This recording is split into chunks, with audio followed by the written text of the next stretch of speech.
Freundlich adsorption isotherm. It is given by Freundlich in 1909, which has the equation x by m equal to kp to the power 1 by n, where x is the amount of adsorbate, मतलब जो भी substance एडसॉर्ब होने वाला है उसका amount, ये denote करेंगे हम x से। m is the amount of adsorbent, मतलब जिस सरफेस के ऊपर एडसॉर्प्शन होने वाला है उस सरफेस का अमाउंट, ये हो गया m।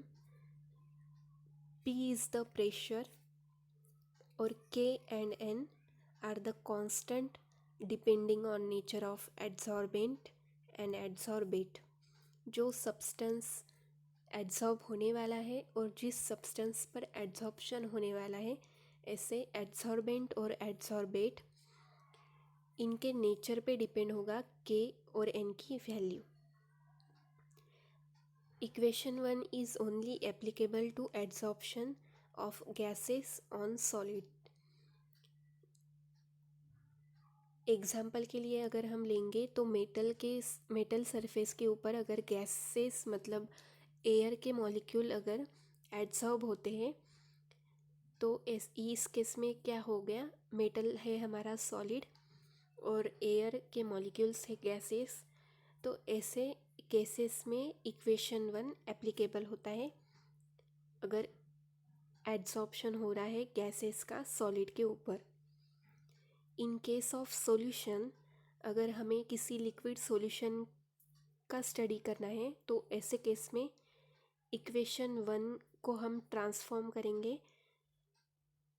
तो इक्वेशन 1 में जहाँ पर प्रेशर लिया था हमने, वहाँ पर अब हम कॉन्सेंट्रेशन लेंगे, concentration of solution. So equation 1 will take the form x by m equal to k into c to the power 1 by n, where c is the concentration, x is amount of adsorbate, m is amount of adsorbent, k and n are constant depending on nature of adsorbent and adsorbate. So c is the concentration of the solute in gram moles per liter. अब equation 1 और equation 2 का हम log ले लेंगे, taking log of equation 1 and 2। Equation 1 क्या था, x by m equal to k p to the power 1 by n। So अगर हम इस इक्वेशन का लॉग लेंगे तो इक्वेशन क्या बन जाएगा, log x by m equal to log k plus 1 by n into log p। क्योंकि हमें पता है अगर a to the power 1 by n होगा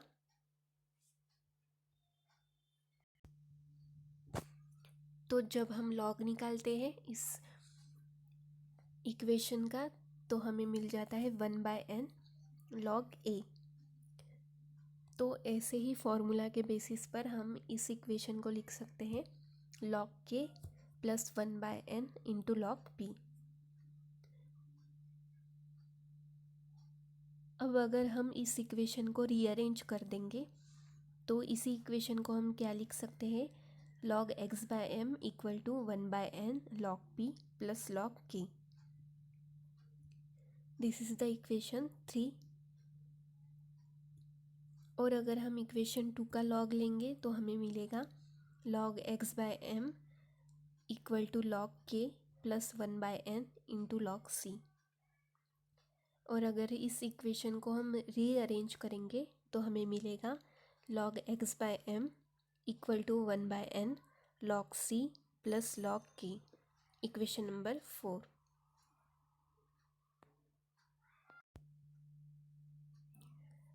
अब अगर हम ग्राफ प्लॉट करेंगे log x by m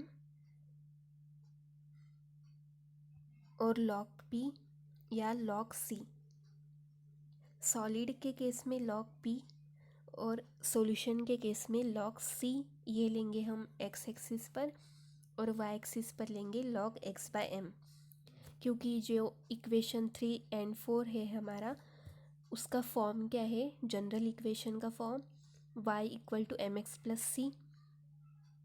ऐसे ही इक्वेशन 3 और 4 का फॉर्म है। तो हम ग्राफ प्लॉट करते वक्त y एक्सिस पर लेंगे log x/m और x एक्सिस पर लेंगे log p in the solid case, and for the solution log c लेंगे x एक्सिस पर।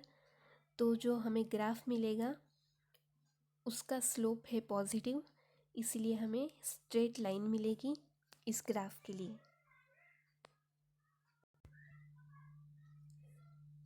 तो इस केस में जो हमें ग्राफ मिलेगा वो ऐसा होगा, इसका स्लोप होगा 1/n, क्योंकि हमारे इक्वेशन में भी y = mx + c के केस में y है log x/m, m मतलब स्लोप है 1/n, x है log p और c मतलब इंटरसेप्ट है log k। तो हमें ऐसे ही एक स्ट्रेट लाइन मिलेगी इस ग्राफ में।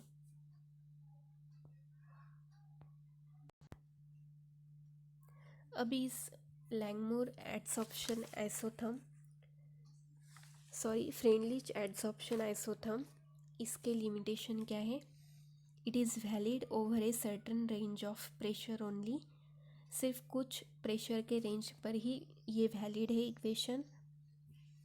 Constant k and n vary with temperature, जो k और n है ये टेम्परेचर के ऊपर डिपेंड होते हैं, इसीलिए टेम्परेचर के जब भी टेम्परेचर डिफरेंट होगा तो हमारे कांस्टेंट भी डिफ़र करेंगे। Equation is purely empirical formula without theoretical foundation, इसका कोई थ्योरेटिकल बेसिस नहीं है। The values of k and n only evaluated when there is straight line graph. इस केस में सिर्फ स्ट्रेट लाइन ग्राफ अगर हमें मिलता है तो ही k और n की वैल्यू हम इवेल्युएट कर सकते हैं।